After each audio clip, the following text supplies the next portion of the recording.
പക്ഷെ കൊട്ടേഷൻ കൊടുക്കുമ്പോൾ പല കപ്പിൾസ് ഷോക്ക് ആവും. കാരണം കേരളത്തിൽ വെഡിങ് പ്ലാനിങ്ങിൽ ഏറ്റവും തെറ്റായിട്ട് ഉപയോഗിക്കുന്ന ഒരു വാക്കുണ്ട്, സ്മോൾ വെഡിങ്. കാരണം പലർക്കും ഇപ്പോഴും തോന്നുന്നത് സ്മോൾ വെഡിങ് എന്നാൽ ചീപ്പ് വെഡിങ് എന്നാണ്. പക്ഷെ അതൊരിക്കലും ഒരേ കാര്യമല്ല. ഒരു ചോദ്യം ചോദിക്കട്ടെ, 1000 പേരെ വിളിച്ചാൽ വെഡിങ് ഗ്രാൻഡ് ആകുമോ? അല്ല. 100 പേരെ വിളിച്ചാൽ വെഡിങ് ചീപ്പ് ആകുമോ? അതുമല്ല.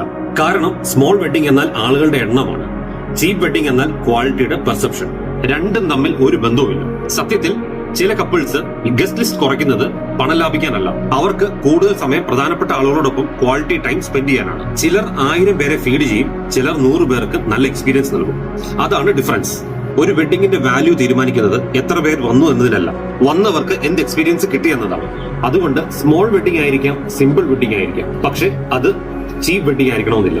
ഓർമ്മിക്കുക, small is A size, cheap is A choice. രണ്ടും ഒരുപോലെയല്ല. ഇൻസ്റ്റാഗ്രാമിലും പിൻട്രസ്റ്റിലും സേവ് ചെയ്തിരിക്കുന്ന വെഡിങ് ഫോട്ടോസ് നോക്കി ഞങ്ങൾക്കും അതുപോലെ തന്നെ വേണമെന്ന് പറയുന്ന കപ്പിൾസ് ഉണ്ട്. പക്ഷെ കൊട്ടേഷൻ കൊടുക്കുമ്പോൾ പല കപ്പിൾസ് ഷോക്ക് ആവും. കാരണം അടുത്ത വീഡിയോ